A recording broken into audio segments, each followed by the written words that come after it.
ಜೆಡಿಎಸ್ನ ಮಾಜಿ ಶಾಸಕ ಅನ್ನದಾನಿ ನರೇಂದ್ರ ಸ್ವಾಮಿ ಅವರ ವಿರುದ್ಧ ಮಾಡಿರುವಂತಹ ಆರೋಪಕ್ಕೆ ಗೃಹ ಸಚಿವ ಜಿ ಪರಮೇಶ್ವರ್ ಅವರು ರಿಯಾಕ್ಟ್ ಮಾಡಿದ್ದಾರೆ. ಪೊಲೀಸರು ಕ್ರಮವನ್ನು ತೆಗೆದುಕೊಳ್ತಾರೆ ಅಂತೇಳಿ ಗೃಹ ಸಚಿವರು ಪ್ರತಿಕ್ರಿಯೆ ಕೊಟ್ಟಿರುವಂಥದ್ದು. ಐಶ್ವರ್ಯ ಗೌಡ ಜೊತೆ ಶಾಸಕ ನರೇಂದ್ರ ಸ್ವಾಮಿ ನಂಟು ಆರೋಪ, ವಂಚನೆಯ ದುಡ್ಡನ್ನು ಚುನಾವಣೆಗೆ ಬಳಸಿದಂತಹ ಆರೋಪ.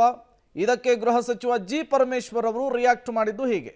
ಜಿ ಪರಮೇಶ್ವರ್ ಅವರು ಇದೇ ವಿಚಾರಕ್ಕೆ ಸಂಬಂಧಪಟ್ಟಂತೆ ಮಾತನಾಡಿದ್ದಾರೆ. ಈಗಾಗಲೇ ಐಶ್ವರ್ಯ ಗೌಡ ವಂಚನೆಯ ಪ್ರಕರಣಕ್ಕೆ ಸಂಬಂಧಪಟ್ಟಂತೆ ಮಾಜಿ ಸಂಸದರಿಂದ ದೂರು ಸಲ್ಲಿಕೆಯಾಗಿದೆ. ಜೊತೆಗೆ ಪೊಲೀಸರ ಇನ್ವೆಸ್ಟಿಗೇಷನ್ ಕೂಡ ಚುರುಕಾಗ್ತಾ ಇದೆ. ಎಲ್ಲ ಆ್ಯಂಗಲ್ನಲ್ಲೂ ಕೂಡ ನಾವು ಶೋಧವನ್ನು ಮಾಡ್ತೇವೆ.